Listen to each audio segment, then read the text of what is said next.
From the National Newsroom of the Canadian Press, I'm Karen Rebo. Prime Minister Mark Carney is traveling to Switzerland today for a meeting of the World Economic Forum. It's where he'll rub shoulders with the world's powerful and wealthy elite, and likely U.S. President Donald Trump, too.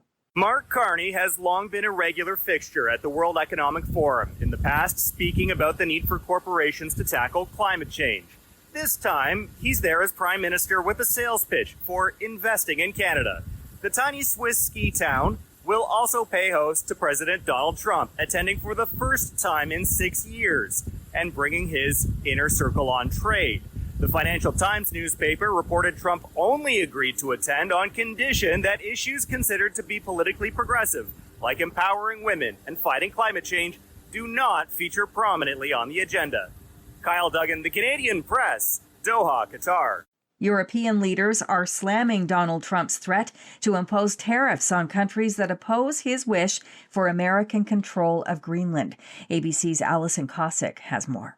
Ambassadors from America's closest allies holding an emergency meeting Sunday, warning the threats risk a dangerous downward spiral. The Trump administration insists the U.S. must control Greenland for national security. Europe could push back with a so-called trade bazooka, restricting U.S. companies' business in Europe. France's president has called for its use. A police oversight agency is investigating after a man was shot and killed by the RCMP on a First Nation in northwestern New Brunswick. The Serious Incident Response Team says it was contacted yesterday after the police-involved shooting on Nagwekuk First Nation near the province's border with Maine. A statement issued late Sunday from the First Nation chief, Ross Purley, and the council identified the deceased man as Bronson Paul and extended condolences. It says that they're still trying to piece together what happened, why lethal force was used, and why tribal security wasn't asked to help. Doctors in Canada's FIFA World Cup host cities say they're concerned an already strained healthcare system could buckle if a sudden surge slams emergency departments during the soccer tournament.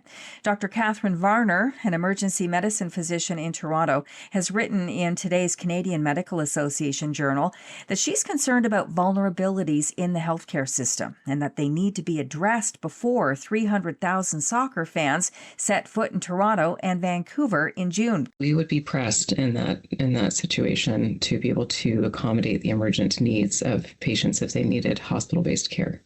Dr. Raghu Venugopal says even on a boring Friday, they don't have enough beds for an 84-year-old patient with RSV left on a hospital gurney in the hallway. This is the Canadian Press. In sports, NFL playoff action last night. Matthew Stafford and the LA Rams survived an incredible throw by Caleb Williams that forced overtime, and they got a 42-yard field goal in overtime to beat the Chicago Bears 2017 and advance to the NFC Championship game against Seattle. And the New England Patriots beat the Houston Texans 28-16.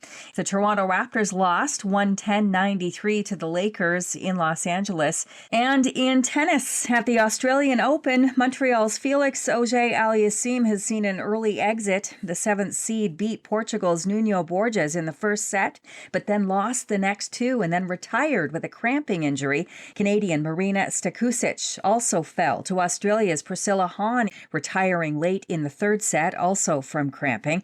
Good news, though, for the Toronto area's Victoria Mboko and Denis Shapovalov. Both have won their first-round matches. From the Canadian Press, I'm Karen Rebo. Thanks for listening. Don't forget to follow and subscribe.